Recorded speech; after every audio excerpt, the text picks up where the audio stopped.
Welcome, everybody, back to the show. We have Ingrid Knight-Cohee back with us. Hi, Ingrid. Hello, hello again. I know I'm so excited to have you back because you know why? I feel like the first time you came on the show, we didn't know each other, and now we kind of do. Yeah. And a lot has happened between between Yes. the original episode and now. It's so true. We were basically strangers popping on a podcast together. And so, for the audience sake, if you missed that episode, it was very, very, very, very long time ago.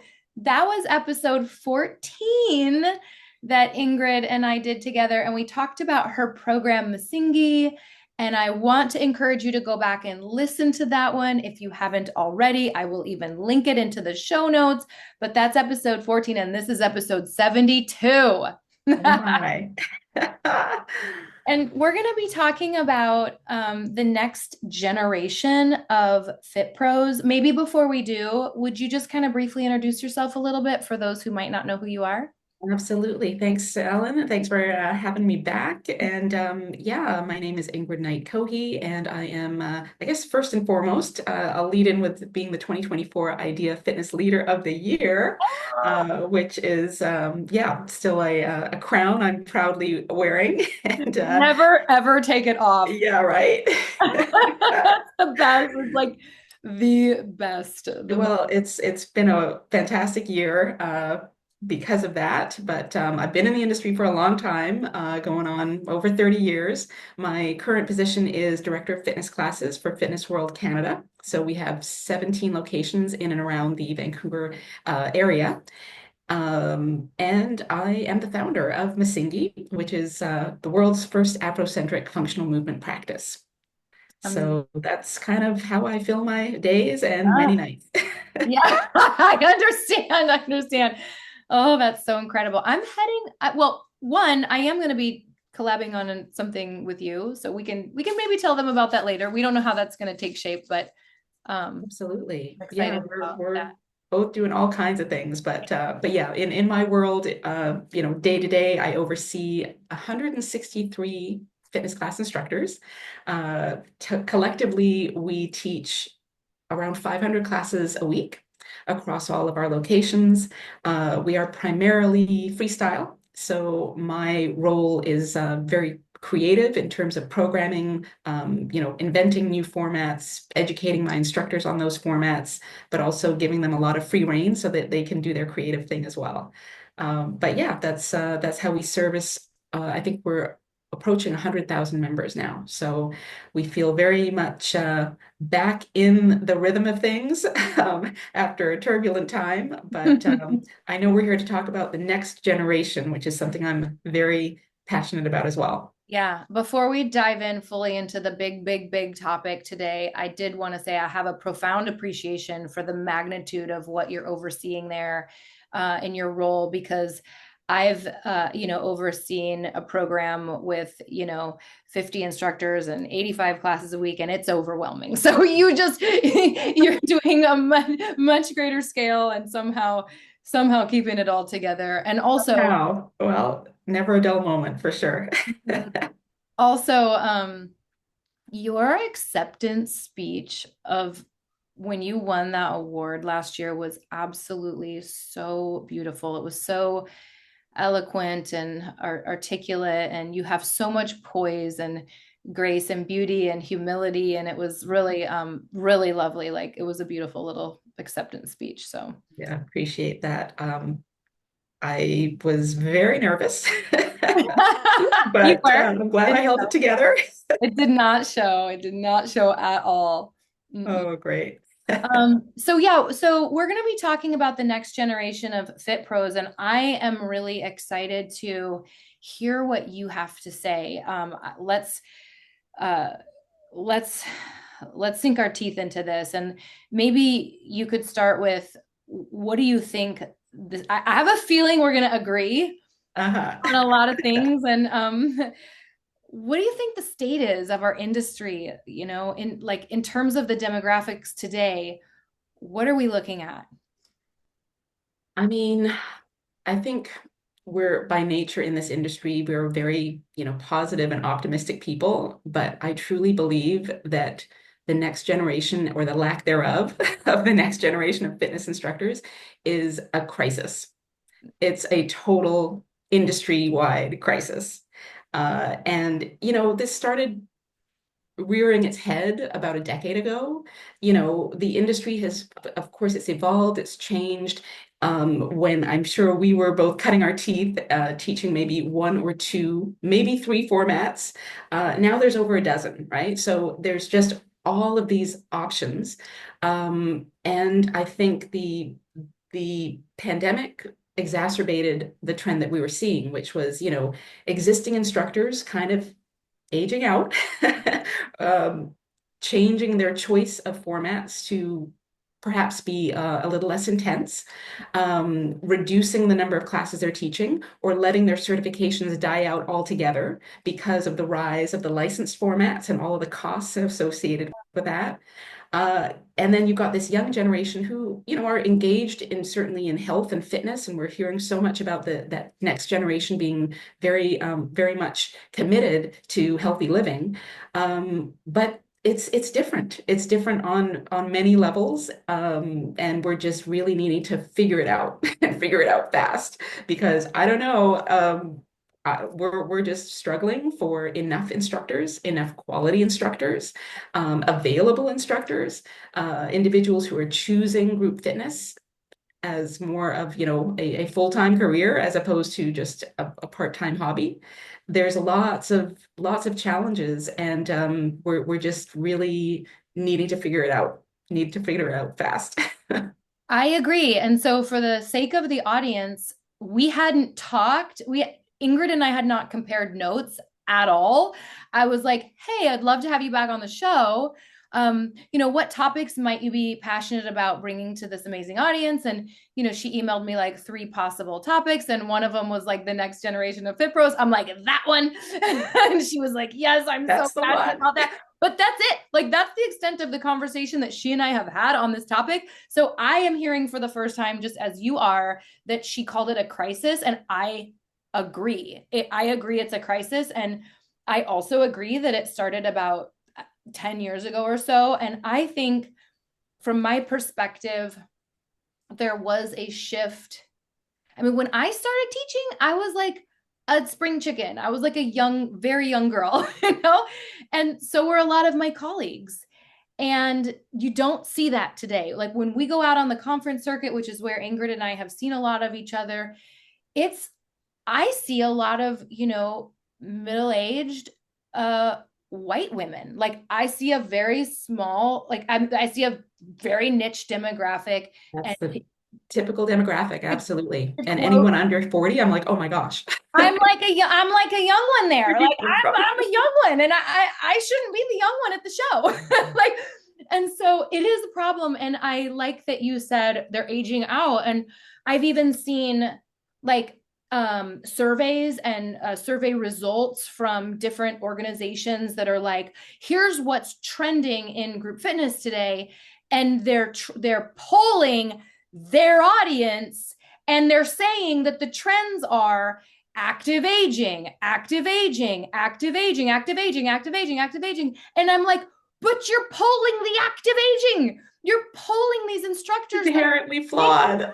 No, we have to be proactive. And that is not the trend. I mean, yes, we have the boomers, and yes, we need to care for that population. And yes, active aging should be should be part of every group fitness, GroupX schedule. We should be taking care of that demographic. Sure. But we need to I think we need to poll differently and have different stats.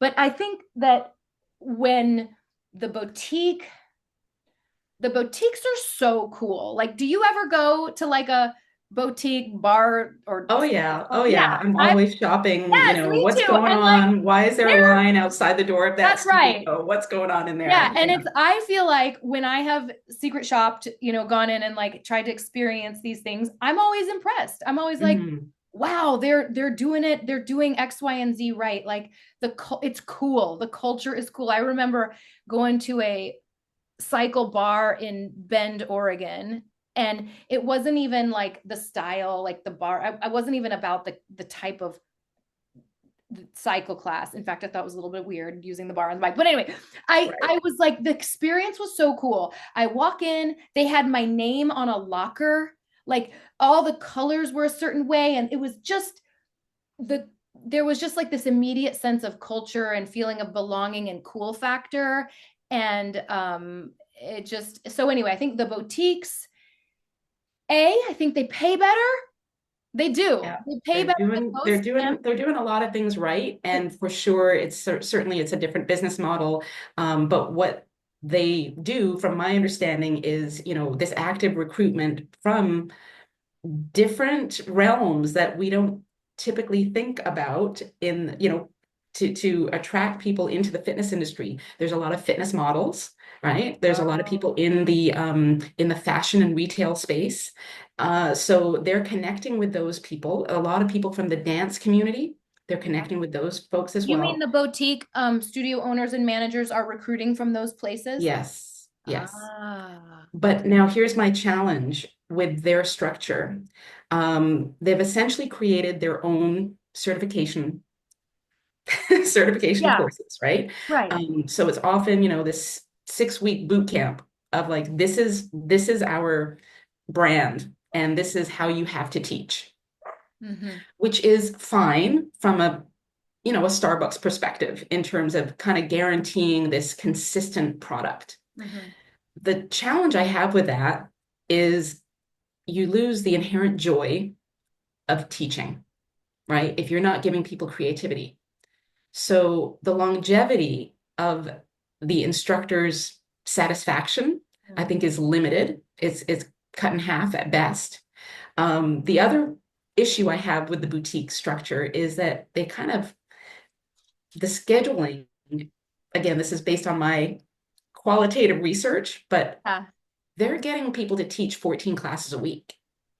And that's like, okay, great. You're making a full-time salary based on, their their their rate of pay, but like, especially if you're talking about spin, like Yeah. how long are you gonna be able to keep that up? Mm-hmm. So the actual longevity of an instructor lifespan in that model is very short. So it's kind of a churn structure. Mm. So that, although they are doing a lot of things right, I think they need to figure out how to create a little more balance and keep those instructors passionate and healthy for longer.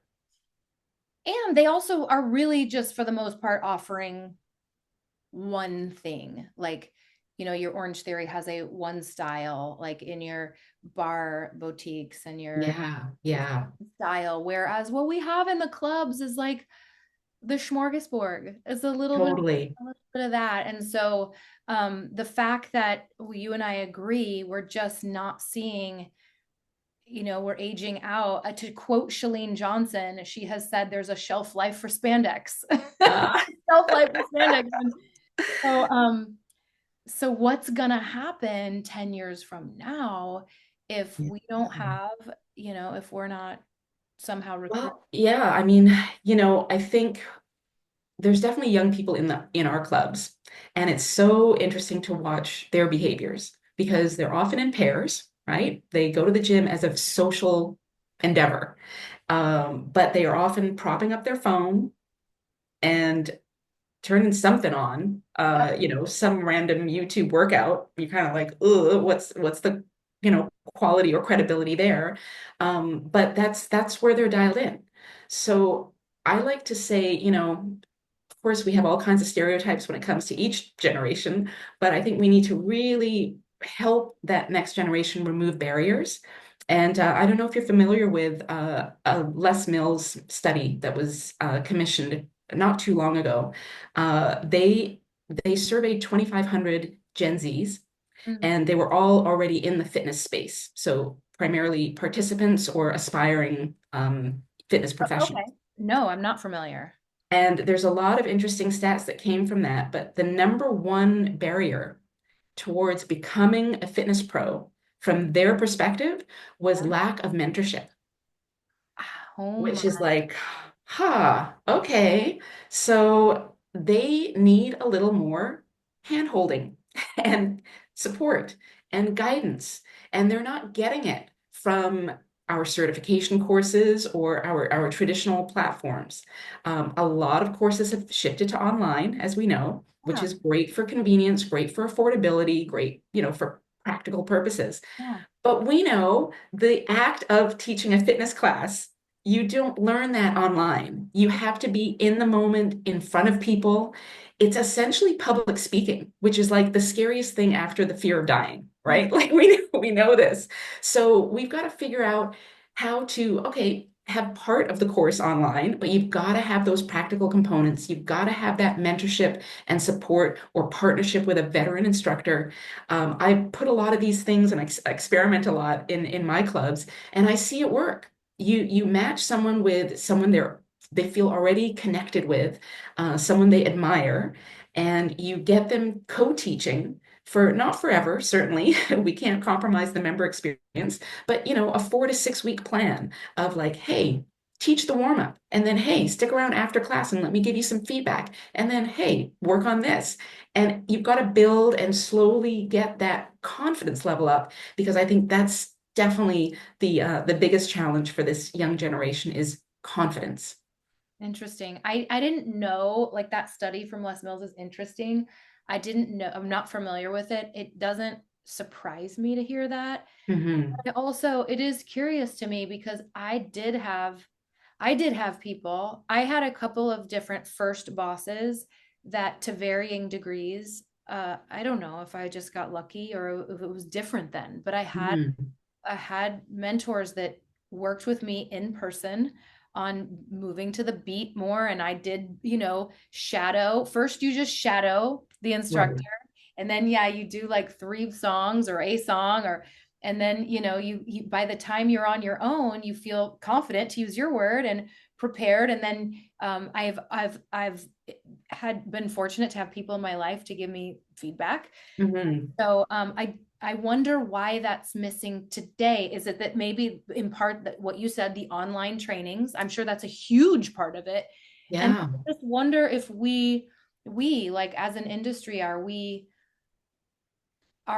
just not caring or not focused or not thinking about recruiting? Because you know what I mean? Like, Yeah, it's curious. I think again, it's this confluence of a number of mitigating factors.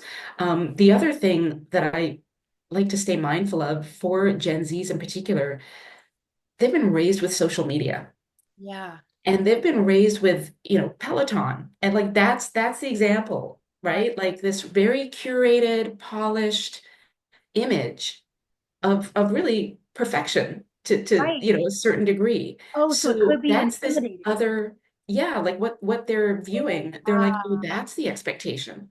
Oh my gosh. right, So like, yeah, I'm not stepping into that. right. Right? I can't compete with that. That's their mindset.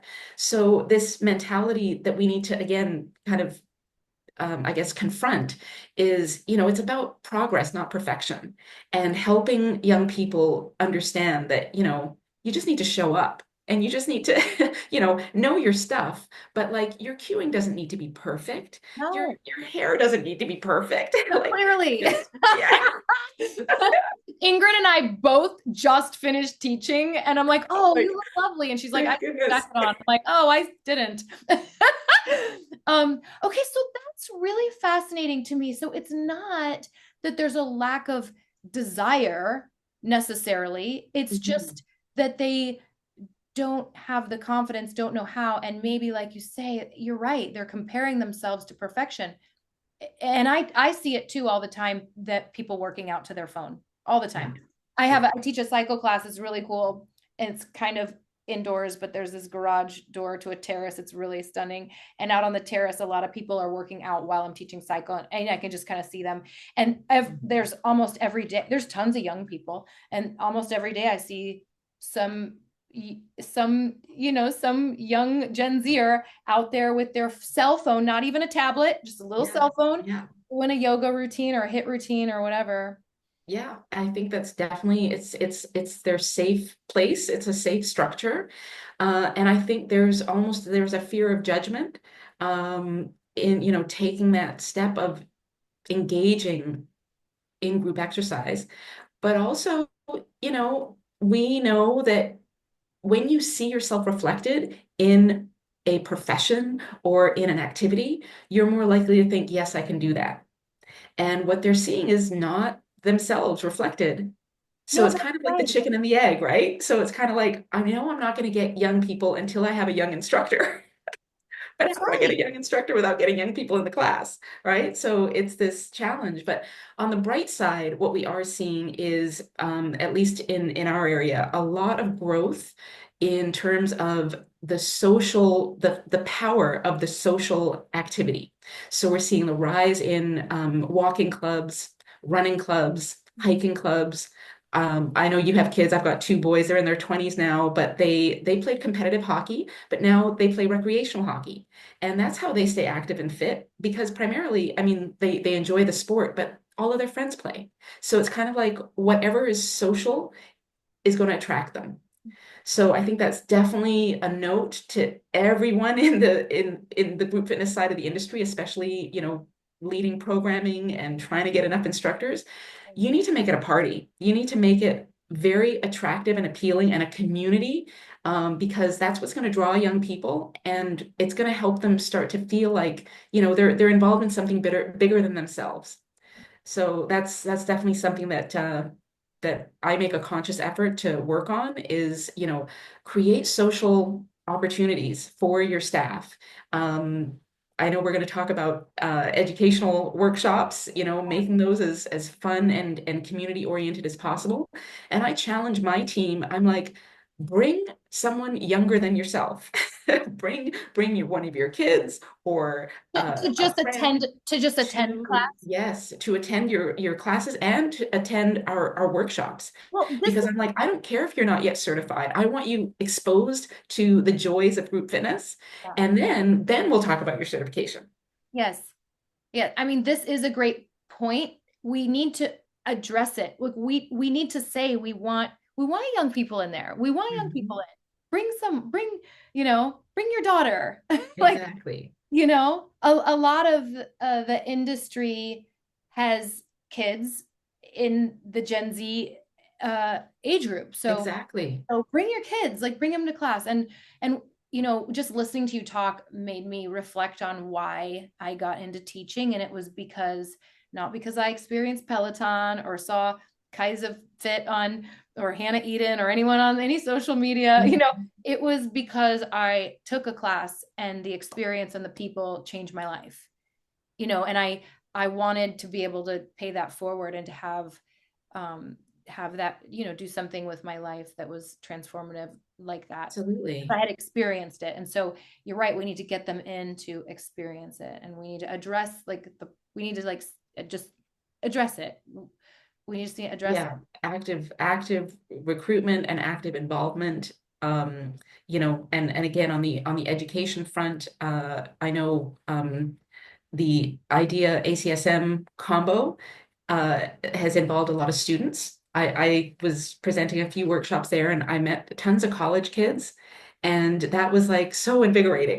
That's what Amy said you said you listened to that episode. Mhm. Amy Boone Thompson was just recently a guest on the show, and she was saying at ACSM it was a lot of young kids. Yes, very exciting. And so that's something that can be done So locally. why was that? Oh, because why was that again? Just I think the ACSM connection in particular, But why would the ACSM? Because more personal trainers, like because I think they're involved in a lot of college courses, okay. providing like textbooks and that side of the industry. So I think it was just a fact of students being more aware of the fact that this event was happening. I know a couple people that work in college programs that for ACE that do Hmm. they have kind of do you know what I'm talking about? Where they kind of go through the ACE curriculum over the course of a semester. Yeah, it's like integrated into Yeah. courses. And Yeah, integrated in, and then they test at the end and they can, they're equipped to pass. And then they also get some practical teaching hours in there too. yeah, that's a brilliant structure. But quite frankly, I think we should be offering that at the high school level. Oh my gosh, Ingrid. Oh, yeah. I think we need to address this much earlier, because just as the fitness industry has changed, the education industry, or the realm of how we educate our kids, that's changed as well. And they're making decisions much earlier in life about, career directions and career pathways. So I think we need to tap them grade 11, grade 12, and really get connected to them earlier. Okay, so we're like, I had some questions like loosely prepared for you, and we've kind of like danced around and bounced around all over. So I'm just gonna try to like see if we've missed anything so far. Any other thoughts about either what attracts young instructors, or did you want to say anything else about the mentorship program? I know IDEA is gonna do a mentorship program for the first time. Yes, yes. I've been involved in that as well, which is again very exciting. And again, it's like that idea of taking an active role in creating mentorships and attaching, you know, aspiring young fitness pros to the people that they can really lean into for guidance and support. So that's definitely something I'm excited to see how that unfolds. But again, we can mentor on the most local and basic level. And I think if and when you have a young person in your class, to really, give them attention Yes. and give them an understanding of what they can do in the industry. And But I think also meeting people where they're at. I engage a lot with our personal trainers because that's the other shift that's happened in the industry. Of course, people see personal training as a much more viable path to a full-time career, yes. as opposed to the physicality and demands. You can't teach an 8-hour day of group fitness. But I always say balance is best because it's very exhausting to be 100% personal training as well. So, but given that, when I talk to trainers, and it's interesting that the conversations have been kind of in two ways. Sometimes they approach me and they're like, "Hey, I'd really love to start teaching fitness classes." And I'm like, "Great. Have you ever been to a fitness class?" And they're like, "No." Yeah.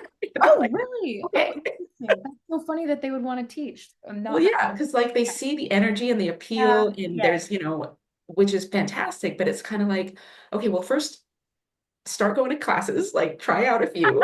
I love how keen you are, but I mean, this is where we're at. Like, we can't take anything for granted, right? Like these young kids, they don't know what they don't know. So I'm always like, we'll start there, and then we'll talk about, what do you enjoy most? And then we'll talk about, finding you a mentor and leaning into that format. But also, I like having the conversations to find out, well, what are your skills? Oh, I used to take dance classes. Oh, I was a soccer coach. I'm like, great. Let's recognize that you have existing skills, right? And let's work with that and help them discover the fact that, they're not actually starting from zero. There's things that they have experienced that will be an asset in this pathway to becoming a fitness class instructor. But yeah, it takes time, and it takes, that effort.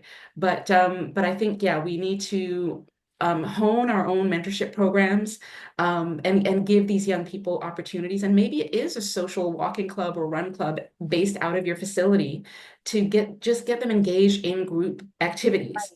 And then from there, you're going to see the ones that show up regularly. And, it's that nudge of like, hey, I think you'd be great at leading this group. Or, hey, would you mind, if I take the front, you take the back, and we'll just kind of partner up on this and build that dynamic and build that relationship. And that's going to build their confidence. That's great. Yeah. And I think just being honest, if you do see a young person in your class that's eager and enjoying it, to just say, hey, we need you. Like, we Mhm. need you, and I'll help you. You can do this, empower them and just, you know. Absolutely. And what's funny about that process, which I've done many times, I'm not ashamed to say, I'm like shamelessly recruiting all the time. But 9 times out of 10, it has never occurred to that person. They're like, really? Like, you think I could teach? I'm like, absolutely. And it's just, again, it's this No, lack you're of right. I awareness. agree. I'm always recruiting too. Mhm. It's such a joy to teach that I want others to experience that, Totally. truly, truly. But you're right. They often are like, or often they are like, I've never thought about it, but sometimes they say, I have thought about it.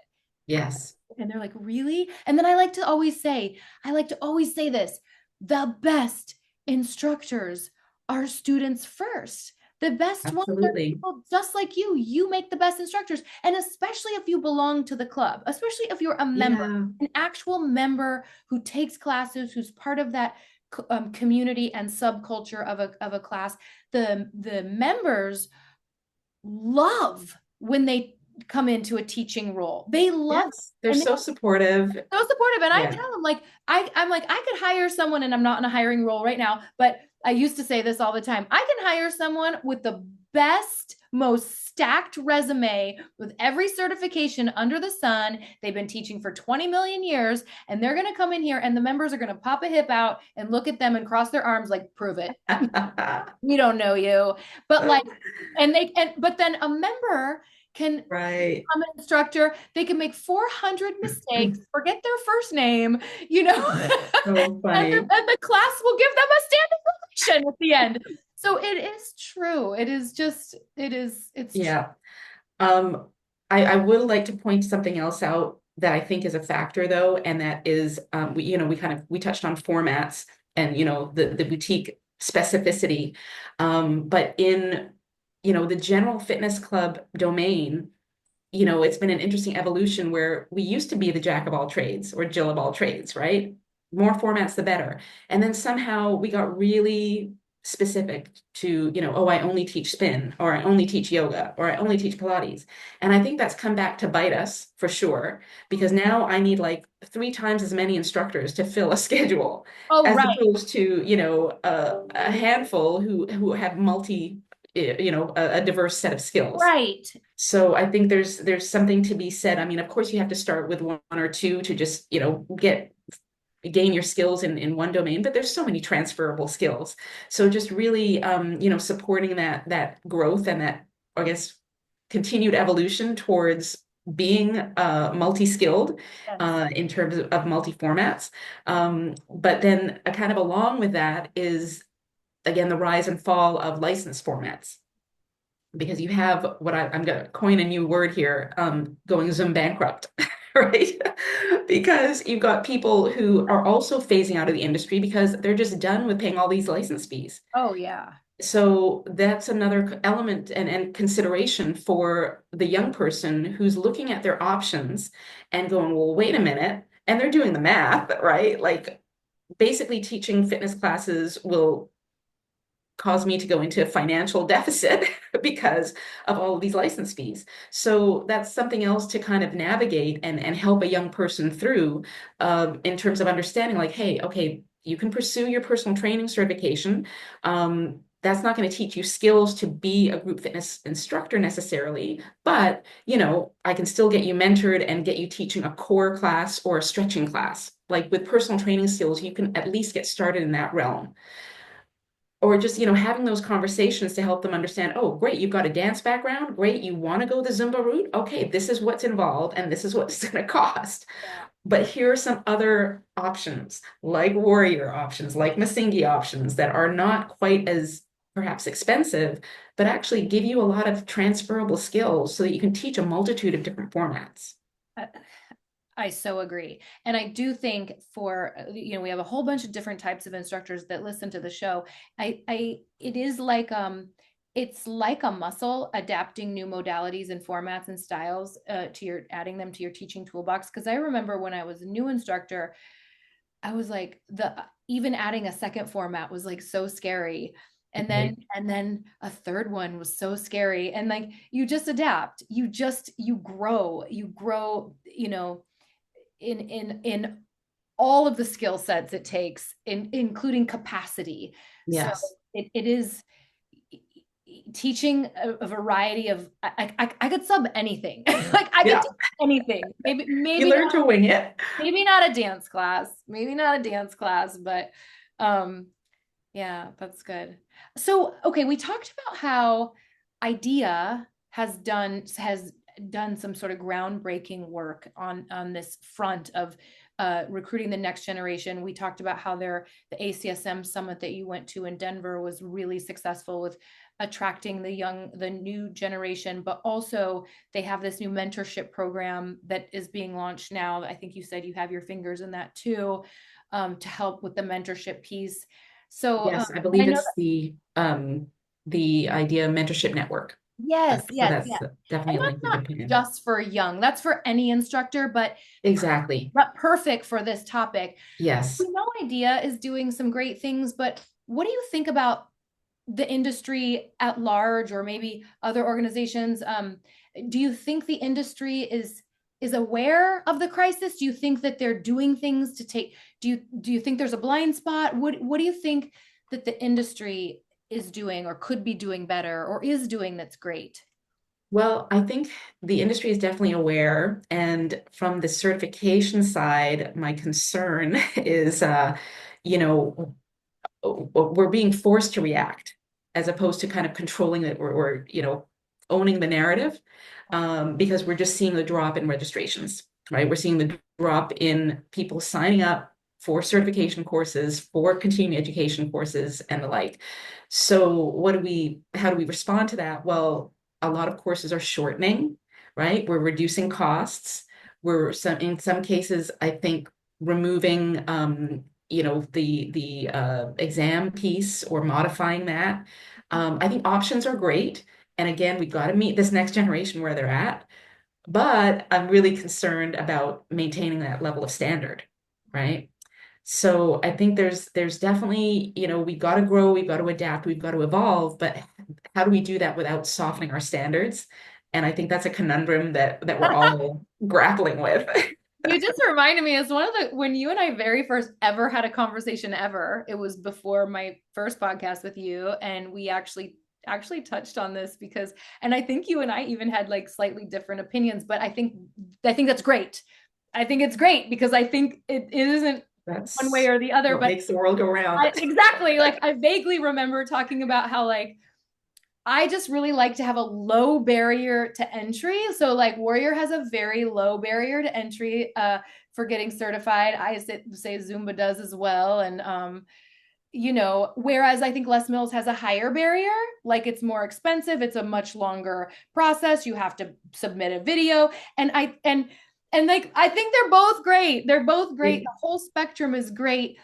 Um, but the pros and cons with the low barrier to entry is that does mean that people with less skill can get started, and that can bite us in the butt because that yeah.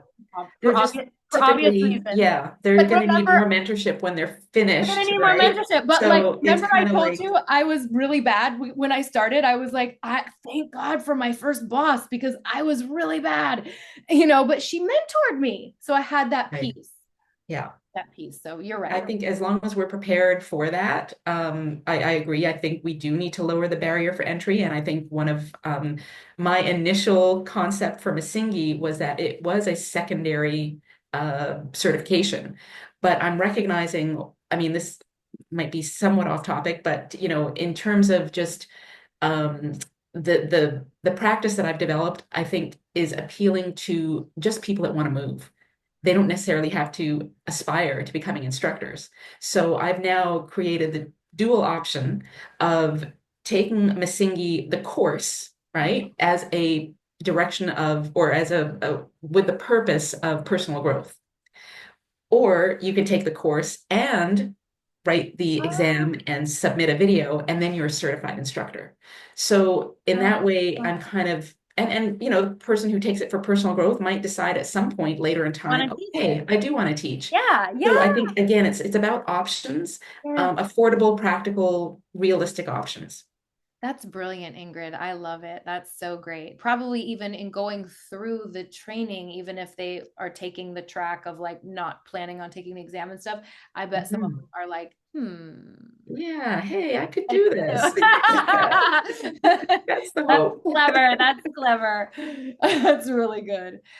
So what do you think the next generation of Fit Pros looks like, and or maybe this is kind of the same question. Like what is your advice for attracting passionate, um, you know, passionate talent? Or, maybe we should be doing like instructor calls, Mhm. almost like, what do you call it? Not like American Idol, Yeah, like not auditions. Yeah. auditions. Yeah, Yeah. Yeah. like instructor calls where they get to, come demo a couple minutes Yeah, show style up and yeah, show us back, what and you then got kind of thing. I think there's something to that. I know that I've I have given that a try. And in fact, one year I ran a contest. And I basically said, hey, show up. If you're interested in becoming a fitness class instructor, I will gift you the full certification course and like 1 year membership or something like that. Like I just created a prize package. And I ended up with about a dozen applicants, and 7 people were put through a course. And I had a grand prize winner, and she was highly profiled. And now you're reminding me of this. I did this like I think I did that like 6 or 7 years ago. So it's time to do that again for oh sure. my gosh, what a great idea. And even at the end there could be, I love that you did a prize like that. Yeah, it was, and we made a big deal out of it, and it was pretty exciting. So yeah, um the now the winning instructor, this was pre-COVID, of course. She ended up, I think, wanting to start a family. So but I should try and look her up and see what she's up to now. You should. You should. That's really But yeah, I think we need to be innovative, creative. I'm somewhat biased, but I think, of course, I think what you're doing is amazing with Warrior. I think what I'm doing is amazing yes, because it's different. I It's know. innovative, it's cutting edge, it's something new. So we've just got to kind of keep that creative, innovation happening. Because part of what has made group fitness, I think, so appealing to me after 3 decades is that it has that trend-setting energy. There's always something new and fun and exciting, and that's what attracted me. Because back in the day, it was hip hop step. I was like, I want to do that. That looks fun. So what's the latest? Well, yeah, maybe it is warrior rhythm, or the a Masingi practice where you feel like, oh, this isn't what I perceived, fitness or exercise to be. This is cool and edgy and fun. As an aside, for newer programs out there like Masingi and Warrior, it can be a real benefit to pick up something new as a new young instructor, because something new isn't everywhere. Like Ingrid and I have found success in the launches of our programs, but we're not everywhere. Like, there's all Right. kinds of places geographically on the map where you won't see a warrior formats. So, or Masingi, I'm sure, you know what I mean? Hmm. Because they're still new. It's not like Zumba where most clubs have a Zumba class offered, but so it can be, I think, less intimidating to be like the one bringing something new to your club because it's new and exciting and fun, and no one's seen it before. Very So, true, you very know, true. And you're so like not kind of you're the hanging on pro. to, yeah, other influences or formats that can kind of influence something innovative and new, right? It reminds me of when I brought when I was the first PIO instructor in Eugene, and I remember that I kind of sucked at it and it was new and I didn't move like I wasn't a yogi, but I was like, but they don't know. They don't know Right. they've never taken PIO from someone amazing before. So Exactly. I'm gonna, So wow, this is it. There's nothing to compare it to. So that's really neither here nor there, but it can be a benefit to bring something new. And like you said, agreed. new programming is exciting. And I like that you use the word energy. And I think the young generation wants to be part of it. And I also agree with something you said at the beginning of our conversation about, I do think the young generation wants to move. I do think they're super into fitness and health and eating, and like Absolutely. we're not seeing them smoke cigarettes, and like they're in, Yeah, they're drinking not in less tanning beds and anymore, and alcohol is like out. And yes, it's yeah, so I think that that's exciting. But we got to connect the dots between their eagerness and desire to be involved in health and fitness and getting them into the front of a classroom with a microphone on their head. yeah, it's a big leap, and it will take work to get them there. But I think, again, appealing to where they're at, what their interests are, what their values are. You know, if you're a club or an organization that is, you know, has great DEI in place, it has great environmental practices in place, has a great sense of culture and community. Those are all things that are going to draw a young person to being involved, and then just, you know, keeping that open door. I often, you know, you enter into a studio and there's young people kind of again with their earbuds and doing their own thing. But I always approach and just say, oh, hey, you know, just so you know, there's a class starting in 10 minutes. There's spots still available. I'd love for you to stay. Like they actually need that personal invite. That's right. That's Yeah. right. That's so true. Um, I have an instructor friend that is so good at that, and she's always pulling people off pieces of cardio and getting them in there. Fantastic. I was just gonna say something too. You also use the phrase chicken and egg, and I that can also be exciting because if we can reverse that, the trend, like if we do like the clubs that you oversee, the GroupX clubs in Canada, if the trend, if Gen Z starts picking up more classes, it's going to attract younger people. It's just going to like the chicken and the egg can work the other way too. And so I think that's just what we as individual instructors, like in you listening, everyone listening, you can affect the overall outcome of this crisis. Absolutely. You can just by doing your invites and having your eyes open and asking and inviting. And then I just think collectively too, we can make a difference and we can save the ship. It's not going to sink. Exactly. Yeah, it can't. We've got too much It on the can't, no, line, you no. know. We've still got this obviously, you know, a healthcare crisis and aging population. Like we are leaning into this young generation to help us out when we're, Yes, and that's you the other know, thing 30 is years from now. this is not about like ageism. It's not about like because I think you get real good as an instructor as you're into your 40s and 50s. Like, so it's Absolutely. not about that. It's just about right now we are in a crisis and we are not seeing very much of the young fitness professional. And I even think hiring young people to run the front lines and greet people, all those things can make a difference. For sure, for sure. Which is yet another avenue. I often ask my front desk staff, like, hey, have you ever Oh thought yeah. about teaching class? Yeah, Because they know all of the members. I know. So, like, if they were to step into that They would studio, get a their standing class is ovation. packed. So I'm like, no brainer. Like, let's get you going. So, you know, it takes some cajoling and some convincing. But here's another idea, actually. I liaise with the general managers of each of our locations, and I task them with scheduling a team building fitness class once a month. And I'm like, tell me the class you want, even tell me the instructor that you want, and we will make it happen. And it's just for the team. It's just for the staff to experience a class because it shocks me every time when I engage with usually, you know, newer staff members, but they've never been to a class.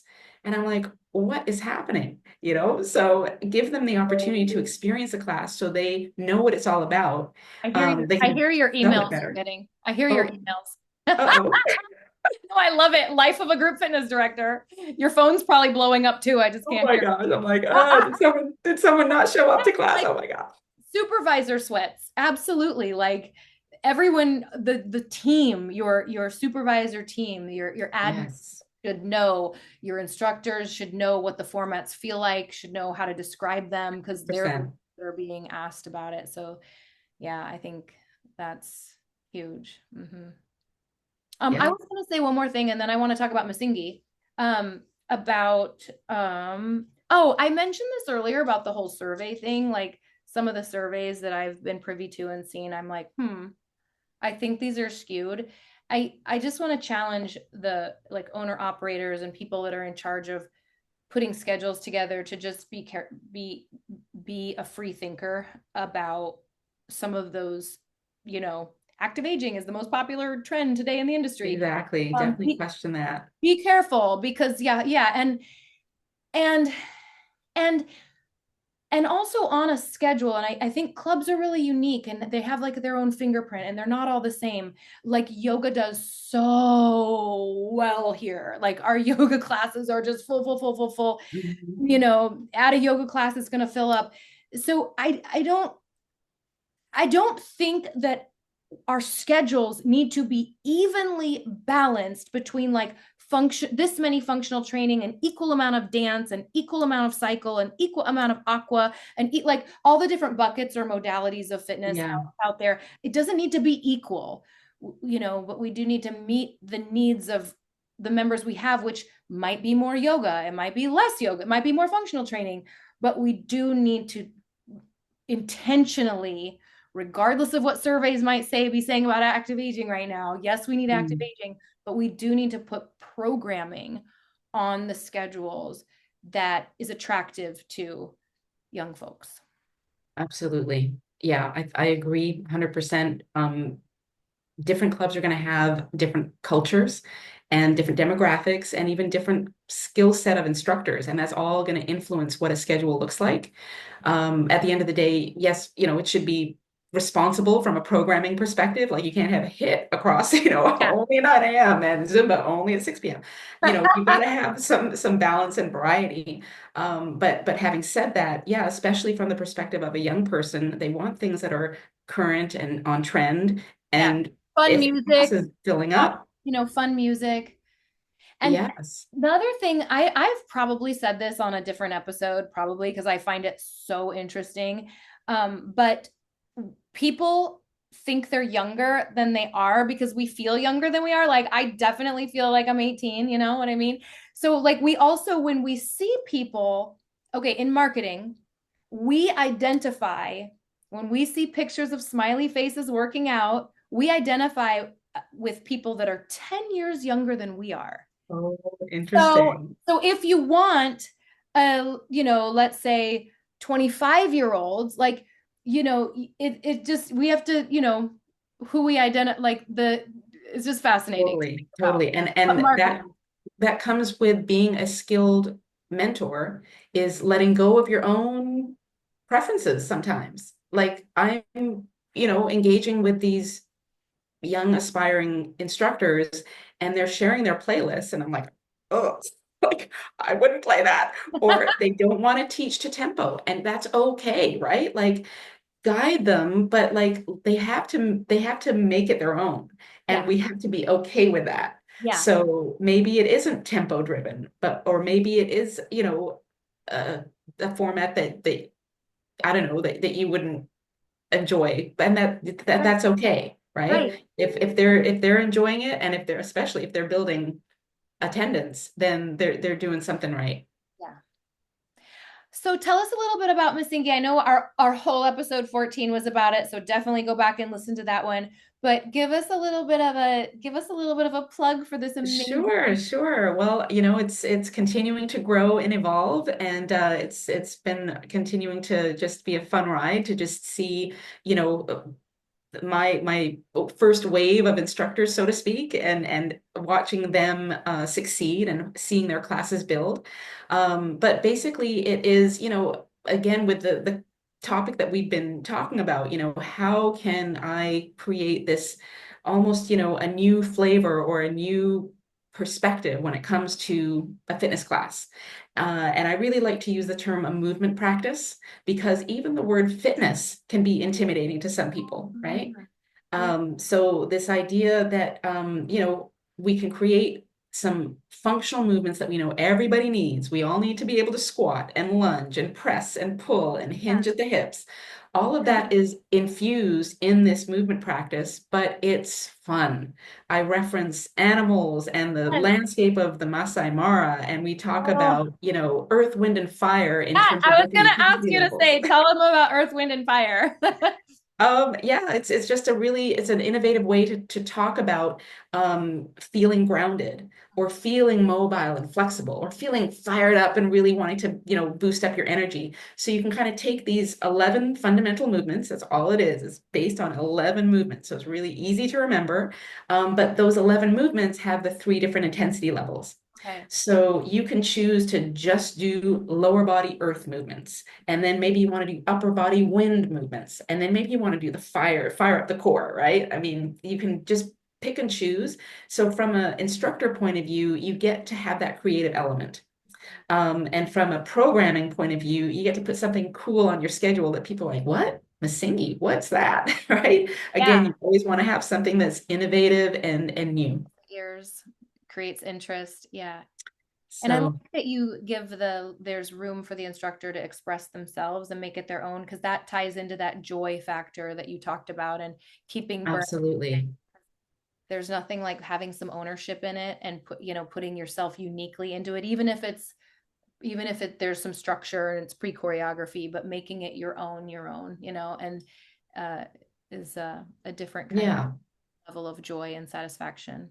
I think that's an important level of appeal from an instructor's point of view, but most importantly from the participant point of view, what we're hearing is that people are basically saying, "Oh my gosh, I'm moving pain-free for the first time in years," because we're really just taking that idea of meet yourself where you're at, right? Like you can modify or you can intensify. This is you're the expert in your body. Yeah. So here's the fundamental movement. Here are the options. Let's put on some great Afro beats and let's just move Yeah. this tempo and just find the joy again. Like I think we have this still this perception that exercise is hard, exercise is a chore. It's painful, it's not enjoyable. And we wonder why we don't have more people engaging in exercise as a regular healthy habit. So I'm really just driven to kind of knock down that myth to say, no, no, movement is absolutely joyful and can be pleasant and pain-free. So that's what a lot of Masingi participants are saying. Awesome. So, do you have an online course? I do. I prefer to teach a hybrid course. Yeah, right, right. So yeah, so it's basically 4 hours. Kind of. Well, there's a precursor, like a hour-long webinar, and then the course itself is ideally 4 hours in person. Right. And then it's followed up. If you want to pursue getting certified, then you have 4 hours of practical as well as a video. Got it. So it's kind of piles on depending on what you want out of it. But the next course is June 21st, Okay. Oh, and that's coming up. Yeah. so 2 months, basically, Mhm. roughly from when this episode will air. Give or Yeah, and it's all on all of the information and sample, video clips of what Masingi looks like. That's all on my website, masingimovement.com. Thank you for sharing that. And does Masingi, it has an Instagram account. Give us an Yes, yes. Instagram I for should that. probably spell it though. Do it, do it, do it, do it. Msingi, Masingi Movement. So yeah, on Instagram, it's just at Masingi Movement. And we're going to see each other and some of this audience at Idea World in July. So Oh, you'll be presenting Masingi there, correct? I will be. And I have to talk about just one more really cool fact about being there. I'm going to present two workshops, or a workout and then a workshop. And I will be co-presenting with a wonderful woman who attended my launch of Masingi 2 years ago. So talk about mentorship and next generation. This is a full circle moment. Her name is Elaine, and Elaine Sanders. She's going to join me and be on stage with me and help me present. So that's, I think, definitely mentorship in action. Absolutely. I hope I don't have a schedule conflict because I desperately want to attend. I want to support you. I want to Oh, I do appreciate it. Masingi. So you'll have to shoot me a little email and tell me when you're presenting. Yes. Or I can just look at the schedule. I can look at the schedule, but Yeah, I think it's as long it's as the we're not last at the same day. time, I will But be yeah, I know there. you're going to be crazy busy as well, but I'm I only think doing three. I'm okay, only okay. doing three, but I am gonna be, I will have a booth to be at, but Fantastic. I have to break away to get some education for myself and to learn from other presenters. And so you're on my priority list for sure. Oh, fantastic. Well, I'm definitely looking forward to it. It's going to be so great. Okay. So, and then did you give your personal Instagram, Ingrid Knight-Cohee? Is that what it Yes, oh, I haven't given that. So that's, yeah, my is? first initial and full last name. Sorry, it's it's a mouthful. I Knight-Cohee without the hyphen. That's Okay. my handle. Okay. Perfect. Well, oh, wait. Do you have a Uh-oh. confession? We forgot. This is a confession show. Oh, Did oh you my even think gosh. about it? I forgot to remind I you. oh Ah! I'm so bad at this. Got to remind you. I don't really, what can I confess about? I I love cooking shows. And I love Nordic noir. That's my, I'm half Norwegian, so maybe that's where it comes from. But any good Nordic noir novel or Ooh. Netflix series, that's like Ooh, totally really? intriguing to me. Oh, I love it. Do you like to do a little Netflix? Yeah, yeah. What are we watching now? Oh, we just started something and now I'm forgetting. But yeah, I'm I like into a kind little of. bit at night. I like a little. I just finished Queen of the South. Oh, Um, I it was haven't watched that amazing. one. I like to say it had me in a chokehold. Like Okay. very Yeah. crazy. Anything, kind of murder mystery, Started Severance because that's I heard it was. thriller, psychological thriller. Yes, I like those too. Okay. I just started Severance. It's very bizarre. I've heard great things about it, but it isn't so far. It's not great. So far it's Okay. not great. Yeah. But It's one of those things you kind of have to, so season one? I just started Or- it. I heard it's amazing, but like I'm like 5 episodes in. Like when is it gonna get amazing? Okay. But I'm gonna give it a little longer. It's a slow driving pace, but yeah, not Um, everything is for everyone. I think it's fun hearing that we both do a little bit of Netflix because I know people think that because we are psychotically busy.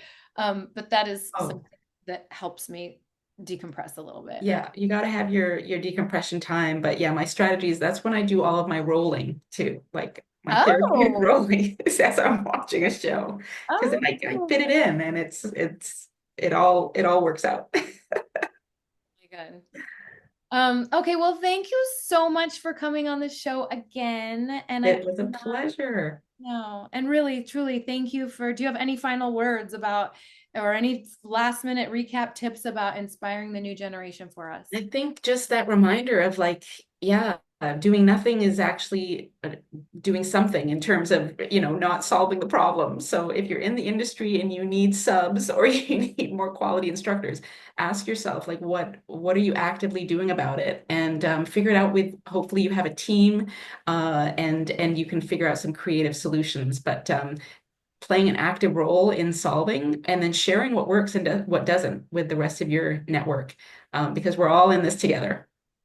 I guess I really learned from you today because I thought that maybe kind of the root of the problem was that some of the boutique fitness styles, the boutique fitness offerings for instructors are more appealing to them, because of pay, because of the cool culture. And maybe that is at play also.